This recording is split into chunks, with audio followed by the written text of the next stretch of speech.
Hello, Polyfam! Freaksline here, hoping that you are all having a wonderful day. For me, it's a very special one. 100 people are interested in my content. The channel has grown into the 3 digits. I'm so stoked that so many people want to share this little passion with me. Each of your comments give me more energy to continue producing and improving my videos. And who knows, maybe we could even get into the 4 digits soon. To celebrate such an event, I wanted to give tribute to a PokeTuber that has believed in my content and offered me support since the beginning. He was an inspiration, but now is a friend. Scott Toast. If you like my content, his will blow you away. Trust me, give it a chance. I want him to be physically present on this important day, so our protagonist will be his mascot, Butterfree. But let's give it another twist. Pokémon Yellow, the third installment of the Generation 1 games, included small changes to make the experience similar to the anime. Most of the major battles are completely different, and some lenses were also changed to ease the difficulty, such as in Butterfree's case. So I wanted to know, will those changes be enough to alter this choose Butterfly's performance? And if that's the case, in which game will he do best? Let's put Blue and Yellow back to back and see who wins. But let's not get ahead of ourselves. First off, a little recap on the rules of the challenge. I can only use my starter Pokémon in battle. I cannot use any items in battle, just a Pokédoll to escape the Marowak Coast in Pokémon Tower. I can only battle against the mandatory trainers to progress through the story. No leveling or repeating battles for experience allowed. If I get stuck in a battle fighting normally at least 10 times, I can do a perfect battle, where I create a save state after each turn until I get a miss for my opponent and a critical hit for us. If that isn't enough, I will use a rare candy and repeat the process until I can get through.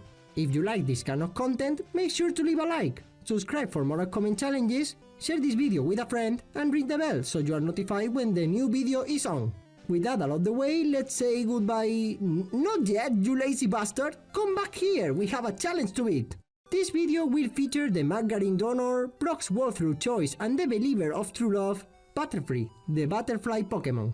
I know these stats aren't that good, but after all that we've been through, they seem like a gift. Look at that special! And his speed isn't half at either. That's all you need to wreak havoc in this generation. But only if you have a solid enough. Wow, his move pool is nothing to scoff at either. All the pieces for a solo run victory are here. Starting with Confusion is already unfair, but we also learn a sleep move basically at the start. We have used full TMs like Mega Drain or Solar Beam for coverage, and Swift versus opponent psychic types, while not forgetting our classics, Mimic and Substitute. We only lack a stat musty move. Starting from Caterpie will get us Harden, but that's not really in the spirit of my rule sets. It's okay, I really believe in the power of this Quiver Dandy. What do you think? Will Butterfree, our first evolved Pokémon, be strong enough to take the first place in our ranking?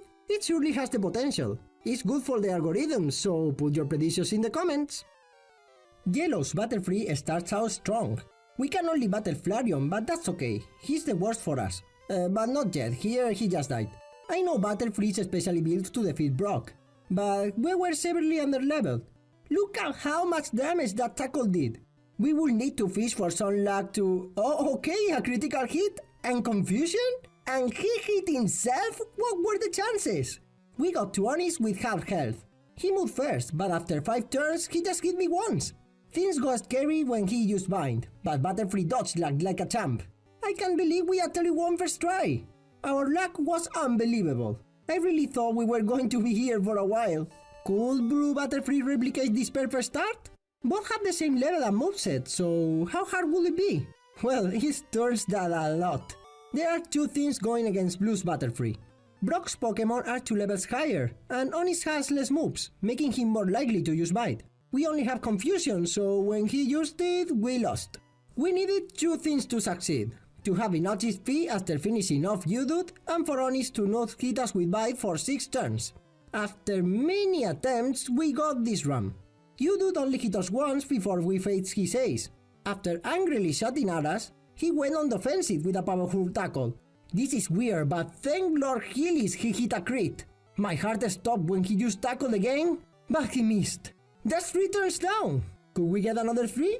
Okay, he used Bite. Maybe we could kill him before he unleashes the energy. He charged 1, and he survived with a sliver of health. Will he attack, or will he not? He didn't, and we could finish him just before it was too late. What a clutch victory! I didn't think this would be so difficult. Maybe we had bad luck, but now Butterfree needs to give his best to stay competitive. He went through the net routes with that mindset, easily defeating all the trainers in his way to Celurian City. The closer we got to our next major fight, the more concern I had. With confusion we enough at this level. I got to level 15 after losing twice versus the junior trainer before Misty, laying in poison powder. Confusion would barely damage Starmie, so our best bet was the next rival fight. If Brock was difficult, this one was on another level. His fat and annoying birdie bastard was worse than ever, being faster than us and messing us with sun attacks. A lucky confusion helped me to just barely get through him. We got another level after that, and oh boy, if it wasn't Storm Spore but the sleep powder, this would have been so much easier. Even Abra was a pain in these fights, as using confusion would deplete all my BP. Rattata nearly gave me a heart attack with that quick attack, leaving our butterfly with just 4 hit points. Thankfully, he didn't use it next turn, and a critical confusion was enough. He says Squirtle was last, and we could only win with luck, so I risked everything going for the paralysis hacks. This risky move paid out in the end. After 2 tail whisks, I got 2 full paras back to back. Just another hit and... wait, what? Did he have missed confusion for real? When this happened, I just stopped everything and looked at this move's accuracy. Yeah, it's 100%, so that meant I had a Gen 1 miss at the worst possible moment. And of course he attacked. How could he miss this chance of completely ruining the perfect stroke of luck that's practically impossible to replicate? But who knows, maybe repeating all of this wasn't so bad. Just kidding. Remember how confusion made Pidgeotto waste 2 turns? It turns out that really mattered. Like, big time. At least 85% of my next attempts ended at that bastard. I needed 17 battles to get past him once, and just because we got him confused again. Even that wasn't enough. Squirtle can't two-shot me at half HP, and my confusion doesn't do enough damage. After that crushing defeat, I had an idea. What if I use Bite? In a perfect world, we could use it first turn while not being attacked and charge it for 2 turns. At least it would leave us with half health and just enough damage to one-shot him most of the time. Yeah, because it was a range. But it turns out this is not perfect world, and it was harder to pull off than expected. The problem here was on the first turn. If Pidgeotto hit us, we would be 1 hit away from death for the rest of the fight. However, not attacking us meant Sun Attack, which was even worse. This wasn't a problem though. I have completely accepted Orange's touch at this point. But it was nevertheless very frustrating to fail every single attempt because of a crucial miss. Pidgeotto, you fat bastard, being a total prick even in the afterlife. I kept farming, repeating, and suffering defeats over and over, just waiting for the perfect sequence to align, and we got it. After 75 attempts and more than an hour of grinding, we finally got it. And the funny thing is that we didn't even get the goodbye range. He attacked with Gus, and we hang on with just 1 hit point. The chubby pigeon was dead, but we were just short of following him. Abra did defeat me mentally, so kudos to him for trying. Rattata just failed to twerk once before dying, and he says the Dream Crusher came in. We used confusion, and we got the cheese! He got confused and killed himself twice! I think this little tortoise just got a deja vu of all our other fights and suffered a mental breakdown. If that's so, be it. We were finally free, I mean. I skip Misty for now. We were slaughtering countless Pokémon while Tart just partied on the ship, so we deserved an easy win for our dedication. With 7 more levels and our brand new sleeping move, this battle was a piece of buttery cake. Good job sharing that fat, Butterfree. Getting my vendetta with Tart gave me the confidence to face Misty. We were faster than Stardew, going down in 3 hits. I had an idea for her Starmie. Since Confusion barely does any damage, I opted for using Bite. This was very risky, but I thought our special was good enough to tank her attacks, taking her out in return. After unleashing energy, we were half health, and she was really close of dying. Then I put her to sleep and painfully finished the job. The second bat is ours, baby! After wasting a whole lifetime trying to give Slowpoke a headache in Rock Tunnel while having PP issues, I got to Lavender Town. There I had access to Swift, a move that could have solved that problem. But that's okay, since our new ability of tossing star-shaped cookies really came in handy for our next rival fight. He couldn't resist this new flavor of defeat, but I think his Raticate just ate too much. Well, at least you were close to the graveyard. We arrived to Celadon City, the promised land, where water is so precious it can be changed for superior psychic powers. Here we could get a fresh water that opened our path to Saffron City, most specifically to the psychic man right here. I never been so happy to see this lad, and that's because he gave us our most potent move for the rest of the run, Psychic. I couldn't wait to use it to have an unfair advantage versus Surge, our always forgotten leader. You can see how concerned I was as I didn't even heal. The battle was so quick that the timer didn't even move. That's a lightning speed beating if you ask me. Just after that, we freed Marowak's soul with the power of merchandise and saved an old man from the mafia who gave us a magical flute. Yeah, it was a really weird day. We wanted more blood on our hands, so off to Celadon Gym we go. Contrary to popular belief, Erika's flowers were the ones sucking instead of my butterfly. Nature can be mysterious sometimes. It seemed like Butterfree's days of sucking were over. Meanwhile, Yellowfree was having the time of his life, leaving a trail of blood on Rootfree and Mount Moon up to... oh, never mind. We shamelessly lost to Team Rocket once. Don't worry, we made that Meowth pay the price of insulting us. This cat's loss granted us access to the crucial move, Sleep Powder. Will this make a difference versus our rival on Nugget Bridge? If you say yes, you are an absolute genius. He does not only lack a very powerful Novice bird, but we were also faster than everything. Comparing these two battles was so unfair. We weren't even touched.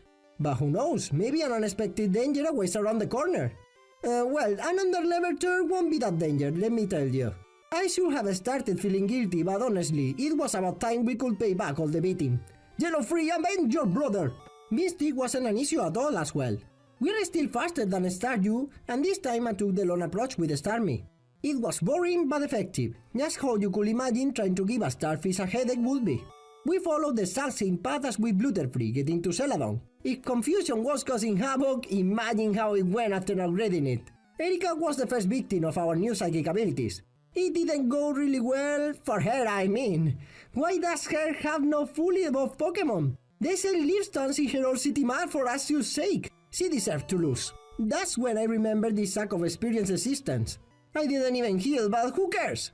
There's only one solo running in this game, prick, and that's me. Look at who we found here. I'm certain we were tormenting this dude's nightmare at this point. He truly lived up to his name, losing in a tortoise style. But let's give him some credit, at least he touched me. I know you are having fun watching this massacre, but let's stop for a minute to review this Butterfree's performance until this point. Well, Butterfree has a pretty high mountain to climb. Learning Sleep Powder later cost him a lot. After that, he has put on a really good fight, and both of them are now unstoppable. How long can this continue? Koga was the perfect choice for Butterfree due to our super effective moves against his team. Psychic didn't one-hit KO the coffins, so the strategy was simple. Putting everything to sleep and then use Psychic. Not really creative, but effective, even if Mac put us on a timer. We only had to hit the Sleep Powder versus Wizzing, and we did, so victory was ours. The rival as safe was our next victim. Yeah, you know you are in trouble when this isn't your final choice. Everything went fine at first. We were faster than his Pidgeot and Growlithe, taking them down with a couple of hits each. Who would have thought that Execute would stop us with Reflect and Leech Seed combo? We were pretty mad about the embarrassing defeat, and violently started to destroy your team. But too much anger can get you blind, and Alakazam took advantage of that. His first attack, Psybeam, left us with half of our remaining HP and at KO range. Likely our sleeping move hit. We just needed him to not wake up, but he did at one hit of dying. I didn't think this straight. I just saw he was so close to death and that we could maybe tank another hit and went for it, but he used Recover, escaping that fate momentarily. I entered panic mode here, switching again to Sleep Powder to avoid receiving any more damage. He attacked with Psybeam, but our bargaining supplier hanged on with just 5 hit points. We failed our next move, so we were at his mercy. First attack, Disable. Come on, put it to sleep, and we failed again. He took pity on us, wasting another turn so we could take him out. We were faster than his Blastoise, so this was possible. We just needed to hit a Sleep Powder, but our damage and blindly raged Butterfree couldn't do it, being devoured to death. On our next try, Butterfree barely failed any attack, remained calm and collected. And that was ultimately our key to success. Good job, buddy! After getting through such a difficult rival battle, Giovanni really felt like a joke. We landed all our crucial moves versus Alakazam and Nidoqueen, and that's all we needed. There we go, gaining some of that confidence back. We couldn't get too cocky. Blaine and Sabrina were even more difficult, having fast mons with strong moves against us. But you know what we do when things go badly? Exactly, take drugs! With all the money I got from selling every stolen item, I could max out our speed and start working on our special. Maybe this gave us the edge we needed. Surprisingly, I started with Sabrina. We should have started with Blaine instead to get a boost in our special, but let's see if that decision came to bite us. This was all about the speed and we were faster than Kadabra! Those were good news. That meant we were also faster than everything but her ace. We didn't miss our sleep powders and our sweet but poison chocolate cookies did their job. But not any cookies for this alternative version of Scott until we collab. Okay, the moment of truth. Alakazam came out. Were we faster? We weren't, but he missed Sidewave, and our sleep move connected. But he wake up immediately. He used Reflect next, so I started using Psychic to get a special drop, and it came instantly. A couple of turns later, we did the unthinkable. Outsmart the smartest Pokémon and defeat him with a headache. That wasn't so bad. Could I get another miracle versus Blaine? His first two Pokémon, Growlithe and Ponyta, weren't an issue, despite the first one taking half of our speed. There came Rapidash, a Pokémon that, as his name suggests, is pretty fast. The power of doping made us faster, but we failed our sleep powder. He used Fire Spin and I thought that was it. But after a couple of turns, our butterfly hero stood up a one hit away from death, putting his enemy to sleep. Rapidash was no more, but Arcanine, his ace, a really fast Pokémon 6 level higher than us, was next. We were incredibly faster than him too. Ball man, you fought well, for once. But this butterfly's will of surviving was just too strong. We gave everything on that battle. Now it was time to have some fun. It's a shame most special Pokémon can wall Giovanni in his final form. They often say you are your worst enemy, and that was true in this battle. Most specifically, our Pippi. By the time we got to Rhydon, we didn't have any more Psychics, so we had to start smacking him with Swift. He woke up during this painful process and after missing our sleep powder, I felt scared for the first time. His stomp could just shot me. These next turns were tense. I used and failed 2 sleep powders in a row. He got too cocky though, wasting these turns moving his butt, and that lob for twerking was his ultimate doom. It was too close for comfort, but we did it. We barely escaped Giovanni alive, and our next battle was even worse. This rival is the first taste of the real challenge of this game, the Elite Four, and it shows. Was this late game too much for our creamy dancer to handle? I learned miming for this fight, as Pidgeot's agility always comes in handy to outspeed Alakazam. That's what we did, taking Pidgeot and Rhyhorn out with this. We failed our sleep move versus Growlithe. His Ember, while not being particularly strong, managed to burn us. We got both Growlithe and Execute, but by the time Alakazam came out, there was just too much damage already dealt.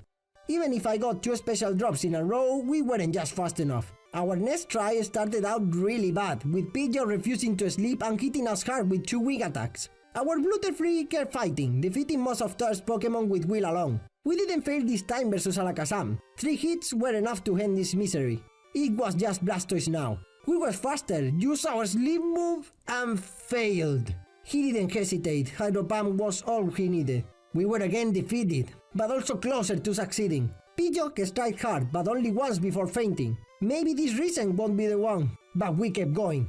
We kept putting his Pokémon to sleep and finishing them off one by one. We had only one enemy, our true enemy, to face. Defeat made us stronger, and this time we did it. We hit the sleep powder! We finished third, our worst challenge in a long time, granting us the right of fighting versus the strongest trainers in the world. Whereas Butterfree's run have been about overcoming obstacles and discovering our inner strength, Yellowfree was just having fun. This dude is a purely born killer with no soul. We left him, one-shotting each of Team Rocket's members and getting the flute on record time. After that, we went to Fuchsia, learning Sweep before fighting Koga. Yellowfree was faster than his most powerful Venonat, 14 levels higher. That has to be a record for sure. Speed is not everything, as we failed 2 attacks, giving him enough time to set us toxic. Venomoth's special was just too strong, taking us out with a powerful psychic. Congratulations, Koga! Defeating Yellowfree is truly an amazing feat. But don't rejoice just yet, you have just awakened the... Okay, you poisoned us again. And also lowered our special, deadly combination. We started taking things seriously, not failing sleep powder getting to Venomoth. He was faster and used toxic, but we gracefully avoided what pulled him to sleep in return. His fearful ace woke up, but just to his demise. I have nothing but respect for you now, Ninja Master. You were defeated, but fighting until the very end. Our next challenge was our rival in Sylph. We hit all our sleep moves except with Kadabra, who stupidly wasted this opportunity recovering a full HP. That's what we needed, a clean victory to boost our morale. Thanks, third. After repelling his weaklings, Giovanni finally showed up. He was just as disappointing as ever. I'm still amazed by our Yellowfree's speed though, attacking before Persian, what a monster! Both Blaine and Sabrina were still as terrifying, so preparations were made. I recorded this segment after the blue one, so I wanted to fight Blaine first. His battle is however much scarier in this game. He now leads with a powerful, fast and grossly over level 9 Tails that could easily one-hit KO us with Flamethrower. That's bad enough on his own, but Rapidash and Arcanine also had better movesets this time. Getting a move that could let us take a hit after surviving that first lottery was a must. That move was no other than our dearly loved TM Substitute. I always hesitate on adding it to my moveset, and now that I have a timer I can explain why. We get it by gambling, and that really sucks. I started at 1 hour 23 minutes of playtime. How long do you think it took me to get the 7,700 coins substitute cost? 30 minutes? 1 hour? 2 hours? Well, how about 2.5 hours of real time? Let me remind you that I play at 4 times speed. But okay, we did it, we finally got the move, now what? Well, might as well put it into use. The funniest thing is that after spending so much time at the game corner, I forgot that I was going to fight Blaine first, so I just went straight to Sabrina. Herabra missed his first flash and we hit our sleep move. You can't ask for a better turn. He ate too much chocolate cookies after that. Kadabra was pretty tricky. He hit first and used recover, great! And I misclicked because I was button mashing like a moron. Sabrina didn't let me be the most stupid in the room, wasting her next turn so I could put him to sleep. He only closed his eyes for a second, and our cookies barely did any damage because of the X-Defense. After a staring contest, Little Mustachio pulled out the big guns with a psychic. Yellowfree just wasn't feeling it, missing yet again! Now he could easily one-hit KO us! But he didn't, granting us enough time to get back into a sub and defeat him. Alakazam was also faster and he used X-Defense, alright! Did we hit our move this time? Yes! After showing how little damage Swift did on Kadabra, I fished for the special drops with Psychic. Alakazam woke up after a couple of turns, but he fell too short of his victory, wasting turns before he went asleep again. After 3 attacks, we finally got that precious special drop, but it was not enough. Alakazam woke up and recovered to full HP. I started to feel concerned about our PP, and the bad thing is, we wasted all of them without any other special drop. Were we going to lose this match after all we've been through? He was determined to not attack us. He just recovered again, and I knew it. We were done for. We got 1 critical hit after that, but after a long, agonizing battle, we knocked ourselves out with a struggle. I needed to remember this pain, learn from it, and make him pay. I honestly tunnel vision here. I should have tried Blaine instead, but the rage blinded me. I also learned the hard way how lucky I was on that first fight. Mario and Luigi both could easily one-hit KO without substitute, and our protagonist didn't land a move for a while. After a couple of losses, I easily dispatched her first 2 Pokémon. It was time to have our revenge. I couldn't resist blowing it out by button mashing, and that let him just reflect. We landed all our moves and he woke up every time. One of those times he finally used Psychic, taking our sub, but we put him to sleep once again. But Sabrina smiled, using an X-Defense that finishes her combo once more. It was all up to the cheese. We got 1 and then another special drop back to back. Sabrina wasn't smiling anymore, and his Alakazam didn't wake up. We did it, we fought, we persevered, and we believed. She was, without a doubt, the most formidable and toughest opponent we faced. We screwed up the order, but maybe it was for the best, because our previous experience proved useful against playing. We stumbled a little versus Ninetales, hitting ourselves, missing a bunch of moves and receiving cheap damage, but after a while we warmed up, putting him to sleep and knocking him out. Rapidash was next, and his attack stat is truly something to fear. He was faster, stomping without hesitation. We were protected and didn't waste the chance. He was asleep and us back into a sub.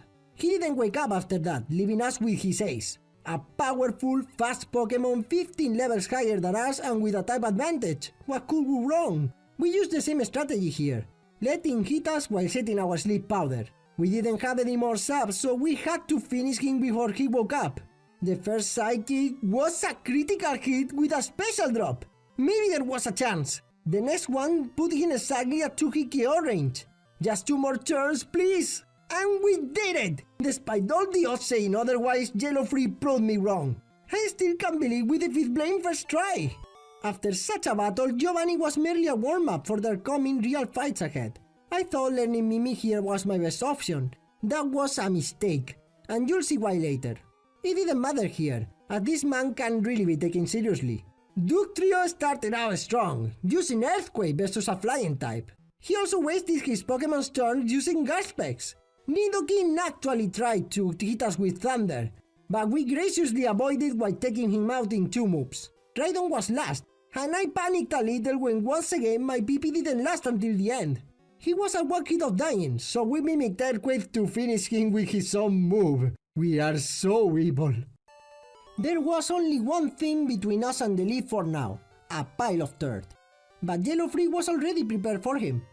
After mimicking Sunla's signature move to deal with Execute and Kadabra, it was a matter of hitting our moves. Cloyster scared me a little when his Aurora Beam took our sub, but we quickly recovered, putting him to sleep and taking him out. The same happened with Magneton, taking our sub once before biting the dust. Kadabra would have been concerning if he didn't decide to waste 2 turns doing nothing. Flareon could have done the same, but I totally get him. Sleeping is so much better than battling. I would have done the same. And with that last battle, our 2 competitors arrived to the ultimate test and final destination of their journeys, the Elite Four. Let's take a look at how they've done so far. These are their stats and moves entering the league. Despite Butterfree's efforts and an incredible performance during most of the run, Yellowfree didn't give him any ground to recover from that start. It seems that everything is already decided, but we never know. A really bad battle for Yellowfree is the only thing separating them, so anything can happen. Lorelei was a really bad matchup for Butterfree. I had a strategy, but we had to get to Slowbro alive. It wasn't easy. Any sleep powder miss was devastating. Dugong made us remember this after nearly 2-hit KOing us with Aurora Beam. Thank Lord Hillis we lowered his special with Psychic. After stupidly wasting too many attacks versus Dugong, we couldn't start in a worse way with Cloyster. We missed a sleep powder again, and his Aurora Beam nearly took us out. Butterfree knew he couldn't afford any mistakes, taking the Giant Shell out in 3 moves. PP concerns started to rise however, as I only had 6 moves for his next 3 Pokémon. Would that be enough? It depended on the power granted by Slowbro's Amnesia with a Mimic. After that, a beautiful brain fart made me click on Swiftart and the Psychic, and yeah, what a wonderful hit! It was enough to wake him up though, but he didn't even try to attack us. It was easy enough, but we only had 1 Psychic left for her ace, Lapras. It did have damage, but the rest would have to be with Swifts, which was a scary thought as he could wake up at any moment and we barely have any sleep powders left. We got her just before dying of old age, thank goodness. That was 1 down. Bruno is the only Elite Four member that could do nothing in 4 turns. I however thank his incompetence for giving me a space to thank you all for getting this far into the video. You are awesome! Agatha is always a nightmare. All her Pokémon are really fast and can easily mess you up with sleep and confusion, as Gengar is showcasing here. And Nightshade put us in KO range, but Butterfree felt the danger coming and he got serious. We got out of confusion next turn, hitting our own sleep powder. I mimicked Dream Meter to recover the lost HP and 3 attacks later he was out. All of them, except her ace, Big G, were taken down without issues. He, like his brother, made us waste a turn hitting ourselves in confusion. He was too eager to avenge his teammates, hitting us with Nightshade without putting us to sleep first. That blind rage was our ticket to victory. We only needed to hit our move, and after wasting another turn, we did it! Gengar was asleep and therefore vanished. It was scary at times, but we overcame it. I'm so glad I chose to Mimic Green Eater. Lance didn't concern me all that much. Mimic is so busted in this game after all. After getting a little scared by Gyarados, I could use it against a first Dragonair to get agility. This, apart from increasing my special due to the Bass Boost glitch, let me outspeed Aerodactyl. But as the fight went on, I realized an enemy came back, PP Depletion. Our special wasn't strong enough, making us use too many moves to finish every Pokémon. This resulted on getting into Dragonite with only 3 Psychics and 5 Sleep Powders. After using all of them, Dragonite was a KO range, but not with Swift, and a critical hit put him in Hyper Potion range. Even my nightmares aren't as creative when torturing me. This bad circumstance granted him the chance of using Hyper Beam, taking us out. It turns out this battle was more difficult than I gave it credit. We normally go to his Dragonite, but finishing him with a 60 power physical move when you are a special attacker 10 levels lower turned out to not be a very good strategy. We needed a different approach. The key was using as much Swifts on the Dragonairs as I could, as they did good enough damage. Thanks to that, I arrived at Dragonite with decent enough XP, and most importantly, 6 Psychic PP. We put him to sleep first turn, and after 4 moves it was over. This made it look so easy. I knew the last fight with Cher would be problematic. Pidgeot outplayed me first turn. What a great start. But our protagonist gave his best while in danger, quickly waking up and recovering the initiative. Alakazam wanted to test us with a side beam that barely knocked us out, but not quite. Butterfree hung in there and retaliated with nothing at all. Alakazam was feeling merciful, so we could put him to sleep next turn. I made the risky move of mimicking recovery instead of psychic. We could use all of our moves trying to get to Blastoise, but our HP was too low. I used it immediately, but he woke up just after. 1 psychic and we were dead, but he used Reflect. We needed a critical hit and we got it! Raidon was a good Hyper Potion, and we faced another old nemesis, Arcanine. We put him to sleep after some hesitation.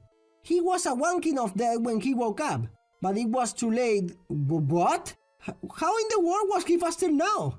Were we really speed died all this time? He used Ember again, we should have been fine, but oh my god, a critical hit! We hung in there, taking him out. We needed to hit our next move no matter what, so we could heal. We did it, getting back to full. Executor was a big pain to deal with. Look at that pitiful damage.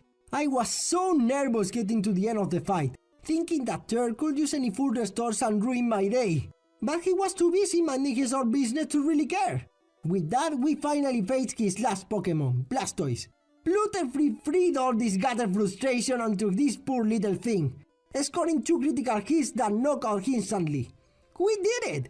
We finally got to be champions with just a Butterfree. And surprisingly, the lead 4 wasn't bad at all. I'm so proud of you, little warrior. You are still a winner no matter what happens. But what about Yellowfree? Were the battles different enough to give him any troubles? Well, sort of, but not on the way I was expecting. Here's a hint. It was a problem we have had during all the round. Exactly my stupid, PP problems due to lack of strength. We could slowly wiggle down Lordly's Pokémon with our setup, but that didn't last long. We triggered super potions all the time, forcing us to use even more moves. All those problems led us to not have any moves facing Jinx in our second attempt, despite borrowing Slowbro Psychic. Mimicking Amnesia wasn't an option, as we just had 3 power points entering the Slowbro fight. After desperately trying to think of any other way, I knew it. I needed to learn another move. We had a perfect candidate in Solar Beam, super effective to most of her team and possible thanks to Sleep Powder. The problem was on the move we had to remove. Yeah, you guessed it, Substitute.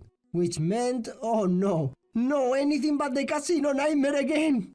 I could have just had my game and changed the moves and nobody will notice, but I would have known.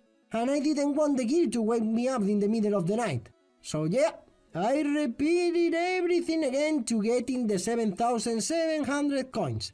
As I was already late on production, I did it all in one go in the middle of the night. So I stayed up regardless. What a great move, you idiot. So there I was on the next morning, tired, stressed, but satisfied. We could finally learn Solar Beam and finish with this madness. The game corner, our true member of the Elite Four, was finally defeated. Seriously, we should get enough votes and swap it for Bruno. Oh, how about the battle? It went fine. We needed a couple of tries because Sleep Powder can be trusted, but Solar Beaming everything in our path felt awesome. Imagine Bruno sucking at this and dying miserably. Did you get it? Perfect, let's move on.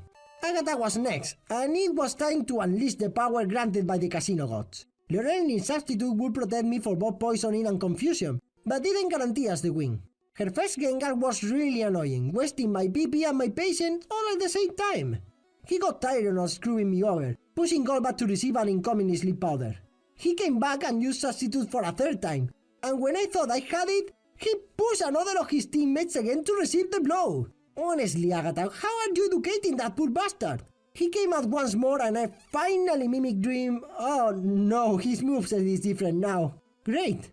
Well, let me rephrase, I wasted a turn before taking him out. Her Arbok didn't stand a chance, but then I realized I only had 2 PP left. Her Ace didn't waste any time ruining the fact that he has Dream Eater in my face. We needed 2 critical hits, and we didn't get them, but we somehow got 2 special drops. Agatha wanted to laugh at my face one last time, using a super potion to take Gengar out of KO range. Well, I guess that is the end. No, not yet.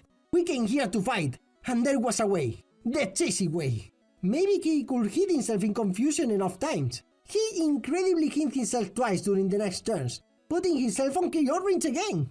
But I got excited too fast, as he snapped out of confusion, putting us to sleep. He could use a Sleep Eater now, finishing off.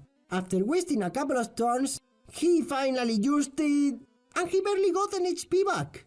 Those 2 random special draws from earlier came in clutch after all. He finally woke up and hit himself once, and then twice, and it was done. He truly killed himself. I can actually believe that worked despite my idiocy. Lance didn't worry me in the least. There was a clear strategy to use here. We had something even better than agility to copy this time. A nice time move! Getting to it was the difficult part, as only the second Dragonair has it. Until then, we needed to rely on hitting our Sleep Powders. Gyarados' lack of speed granted us the opportunity to put us in a sub.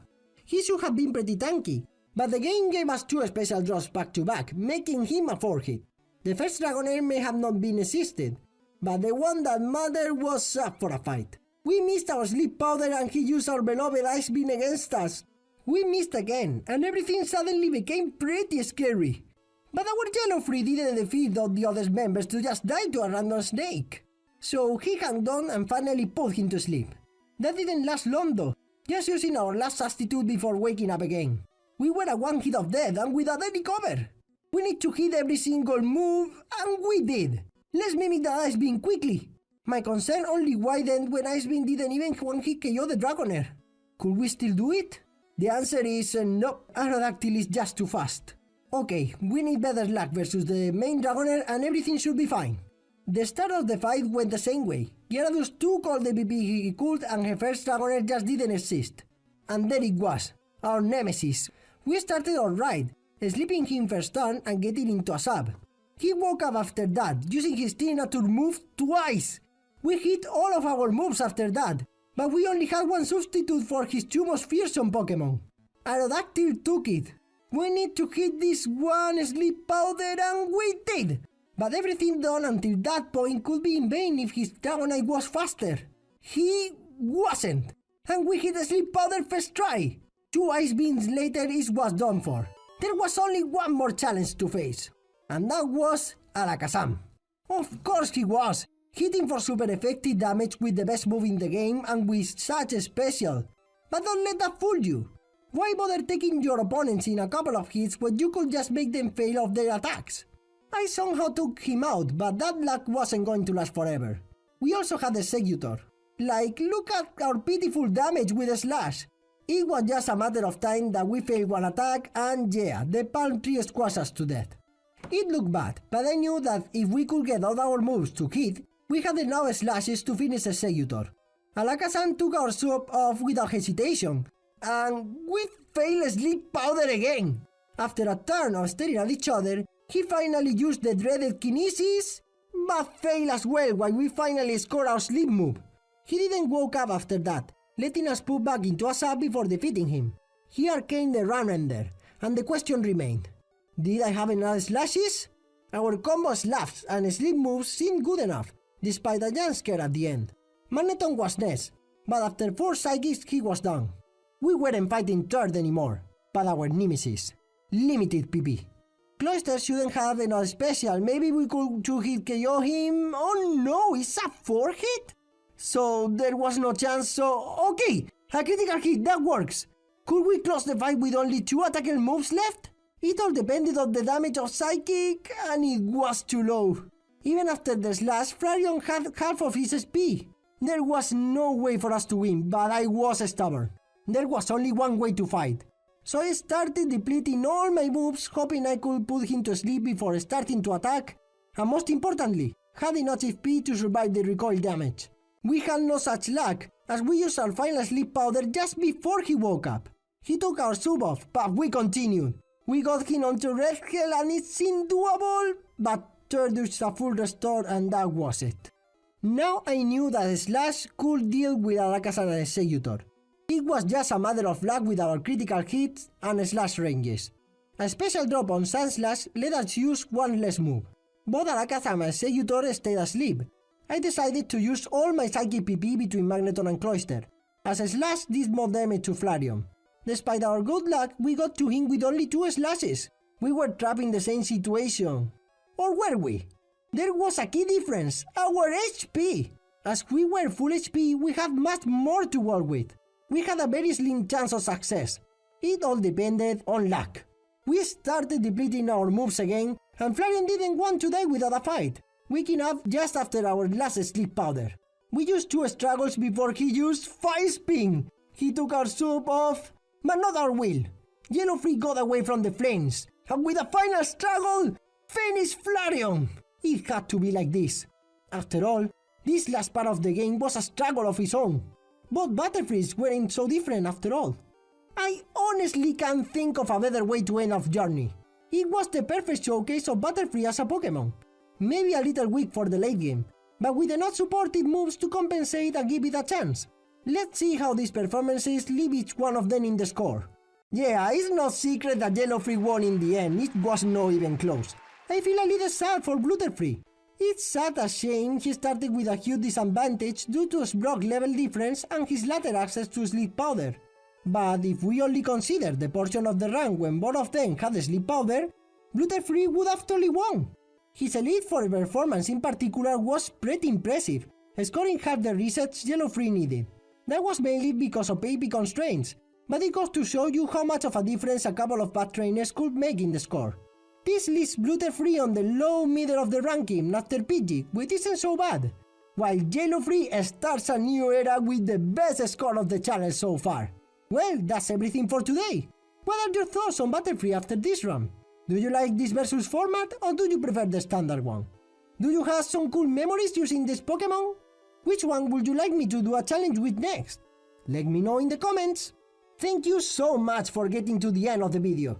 I'm sorry for the delay, but it was a much bigger project than I anticipated and I have no other choice. I hope you have enjoyed this journey and I'll see you all on my next challenge. Let's say goodbye to everyone, buddies. Bye!